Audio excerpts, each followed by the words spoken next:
Hello दोस्तों, कैसे हैं आप। आज हमारा टॉपिक है संभारण प्रबंधन के कार्य क्षेत्र।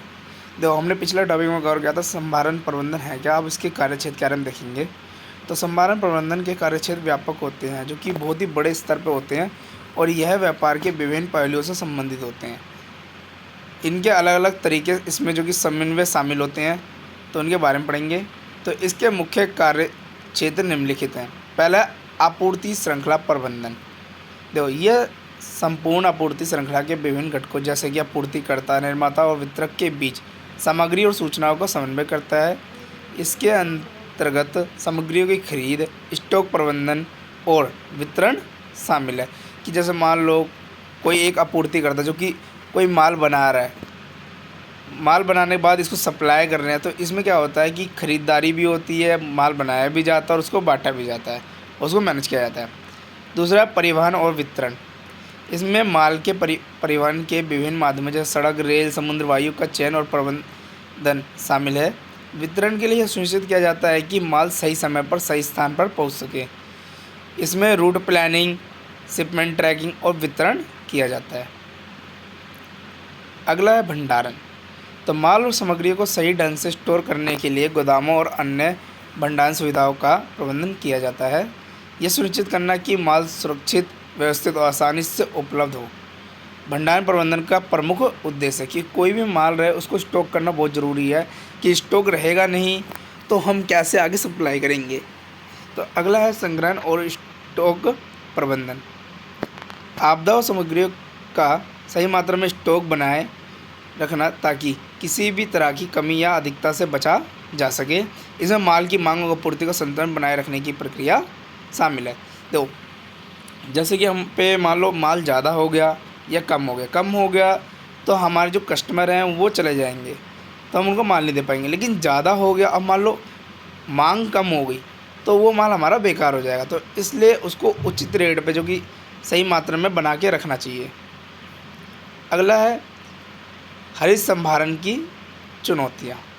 तो देखो, हरित संभारण होता क्या है, जिसका उद्देश्य पर्यावरण प्रभाव को कम करना और स्थिरता को बढ़ावा देना है। कई चुनौतियों का सामना करना पड़ता है। इस क्षेत्र में प्रमुख चुनौतियां निम्नलिखित हैं। पहला है ऊर्जा और संसाधन की खपत। हरित संभारण में ऊर्जा की खपत और संसाधनों के उपयोग को कम करना प्राथमिक उद्देश्य है।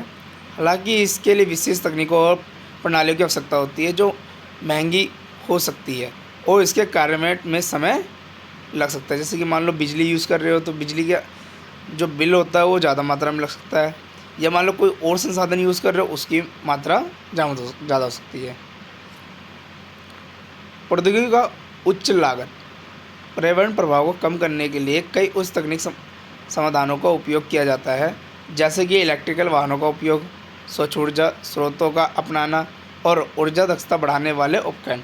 इन तकनीकों की प्रारंभिक लागत बहुत अधिक हो सकती है, जो छोटे और मंझोले व्यवसायों के लिए चुनौतीपूर्ण हो सकती है। और छोटे छोटे बिजनेस वाले हैं, इन सब चीज़ों का वो यूज़ नहीं कर सकते। मान लो अपने साधन से ही वो सामान को इधर उधर ले जा सकते हैं परिवहन के द्वारा। परिवहन और लॉजिस्टिक नेटवर्क का अनुकूलन।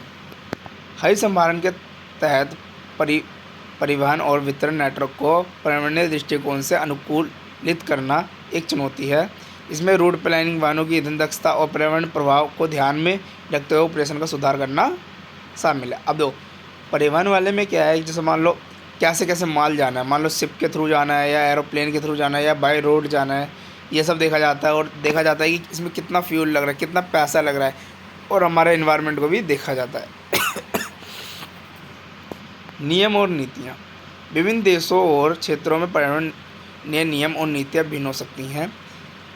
इन नीतियों का पालन करना और उन्हें स्थानीय स्तर पर लागू करना अक्सर जटिल हो सकता है। इसके अलावा नए पर्यावरण मानकों के साथ तालमेल बैठाना भी एक बड़ी चुनौती है। अब देखो, भारत के अंदर है, माल आ रहा है तो इसका जीएसटी अलग होगा, बाहर किसी देश में जा रहा है वहाँ का टैक्स रेट कुछ और होगा, तो ये सब भी देखना होता है। सामग्री हैंडलिंग व्यवस्था। वह प्रक्रिया जिसमें सामग्री जैसे कि कच्चे माल हो गया, तैयार उत्पाद हो गया, पैकिंग सामग्री को एक स्थान से दूसरे स्थान पर सुरक्षित और कुशल आर्थिक रूप से स्थानांतरित किया जाता है। इसका उद्देश्य उत्पादों के धुलाई, भंडारण और वितरण में दक्षता बढ़ाने और लागत को कम करना है। सामग्री हैंडलिंग व्यवस्था का मुख्य उद्देश्य यह सुनिश्चित करना है कि सामग्री सही समय पर, सही स्थान पर और न्यूनतम लागत पर उपलब्ध हो सके। यह एक अत्यधिक महत्वपूर्ण हिस्सा है किसी भी आपूर्ति श्रृंखला या उत्पादन प्रक्रिया का। सामग्री हैंडलिंग व्यवस्था के प्रमुख तत्व निम्नलिखित हैं। पहला है सामग्री की पहचान और वर्गीकरण। यह सुनिश्चित करना है कि विभिन्न सामग्रियों की सही पहचान की जाए और उन्हें उनके प्रकार, आकार, वजन और विशेष आवश्यकताओं के अनुसार वर्गीकृत किया जाए।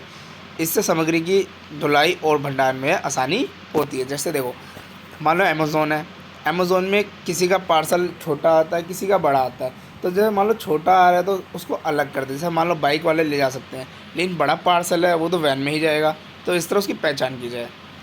सामग्री का स्थानांतरण, सामग्रियों को विभिन्न स्थानों से एक स्थान पर स्थानांतरित करना या विभिन्न उपकरण जैसे कि head trolley, conveyor belt, crane, forklift, truck आदि के माध्यम से किया जाता है। अब मान लो वेयर हाउस है, वेयर हाउस के अंदर क्या हो, ट्रॉली वॉली से कर दोगे, लेकिन मान लो एक जगह से दूसरी जगह लोकेशन चेंज करनी हो। जैसे मान लो आपका माल गुड़गांव है, गुड़गांव से अदर स्टेट जाना हो या अदर जगह जाना हो, मान लो गुड़गांव से दिल्ली आना है, तो दिल्ली में पहले एक ब्रांच में आएगी, वहाँ से फिर दूसरे ब्रांच में शिफ्ट होगी। इस तरह डिवाइड होते रहते हैं। सामग्रियों का भंडारण, सामग्री को एक सुरक्षित और व्यवस्थित तरीके से भंडारित करना। इसमें गोदाम, सेल्विंग यूनिट्स और रैंकिंग सिस्टम का उपयोग किया जाता है। मान लो कहीं स्टोर है तो वहाँ पर स्टॉक करना पड़ता है। कुछ आइटम ऐसे होते हैं जैसे मान लो फ्रीजिंग करनी होती है, तो उसके लिए भी अलग से स्टोर रूम बने होते हैं। सामग्री की उठाई और छोड़ाई, विभिन्न प्रकार के उपकरणों का उपयोग सामग्री को उठाने और छोड़ने के लिए किया जाता है। इसमें होइस्ट, क्रेन, कन्वेटर, फोर्कलिफ्ट और रोबोटिक हैंडलिंग सिस्टम शामिल होते हैं। सामग्री की पैकिंग और प्लेटिंग, सामग्री सुरक्षित रूप से पैक करना और प्लेट्स पर व्यवस्थित करना ताकि वह परिवहन के लिए तैयार हो। यह सामग्रियों को सुरक्षा, पहचान और बेहतर भंडारण के लिए महत्वपूर्ण होता है। अगला है भंडारण सूचना प्रणाली, जिसके अंदर हमको पता होना चाहिए कि क्या क्या चीज़ हमने स्टॉक कर रखा है, कैसे कैसे क्या चीज़ है। तो देखो, वह प्रणाली जो सामान प्रबंधन से संबंधित सभी डेटा और जानकारी को एकत्रित, संग्रहित, प्रस्तुतीकरण और वितरित करती है। इसका मुख्य उद्देश्य सामग्री, सूचना और वित्तीय संसाधनों की आवाजाही से सुचारू रूप से नियंत्रित करना और प्रतिबंधित करना है, ताकि समय पर और सही स्थान पर उत्पादों और सेवाओं की डिलीवरी सुनिश्चित की जा सके। संभार सूचना प्रणाली का उद्देश्य संभारण प्रक्रिया में दक्षता लाना और संपूर्ण आपूर्ति श्रृंखला के भीतर ट्रैकिंग, निगरानी और रिपोर्टिंग को सक्षम बनाना है। यह प्रणाली सामग्री भंडारण, वितरण और ट्रांसपोर्टेशन से संबंधित विभिन्न गतिविधियों की योजना बनाने, निगरानी करने और अनुकूल करने में मदद करती है। अब देखो, इसकी प्रणाली क्या है, जो कि इसके घटक कौन कौन से संभारण सूचना प्रणाली के प्रमुख घटक। पहला है डेटा संग्रहण। अब मान लो अलग अलग जगह से अलग अलग डाटा आ रहा है तो उसको स्टोर तो करना पड़ेगा।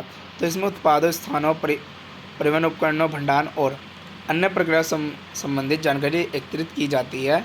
यह डेटा रियल टाइम और ऐतिहासिक दोनों प्रकार का हो सकता है। डेटा प्रोसेसिंग, संभारण से संबंधित डेटा को संगठित किया जाता है जिससे यह उपयोगी जानकारी में बदला जा सकता है। यह प्रोसेसिंग, गणना, रिपोर्ट तैयार करना और निर्णय लेने के लिए डेटा का विश्लेषण शामिल है। सूचना का वितरण, एकत्रित और प्रोसेसिंग किए गए डेटा को विभिन्न कार्यक्षेत्र और स्टेक होल्डर तक पहुंचाया जाता है। जैसे मान लो जो हेड है वहाँ तक बताया जाता है कि कितना माल आया है, क्या क्या डिलीवर हो चुका है। नियंत्रण और निगरानी, संभारण सूचना प्रणाली ट्रैकिंग और निगरानी प्रणालियों के माध्यम से सुनिश्चित करती है कि सामग्री और सेवाएं सही समय पर और सही स्थान पर पहुंच रही हैं। इसमें परिवहन की स्थिति, शिपमेंट ट्रैकिंग और अन्य महत्वपूर्ण जानकारी की निगरानी शामिल होती है। अगला है ऑटोमेशन, समान प्रक्रिया में विभिन्न प्रकार का कार्य का स्वचालन करने के लिए तकनीकों उपायों का उपयोग किया जाता है, जिससे मानव प्रयास को कम किया जा सकता है और कार्यों की गति और सटीकता में सुधार किया जा सकता है। ये एग्ज़ाम के लिए बहुत ही इंपॉर्टेंट पॉइंट्स है। वीडियो अच्छी लगे तो लाइक, सब्सक्राइब, शेयर ज़रूर करें। धन्यवाद।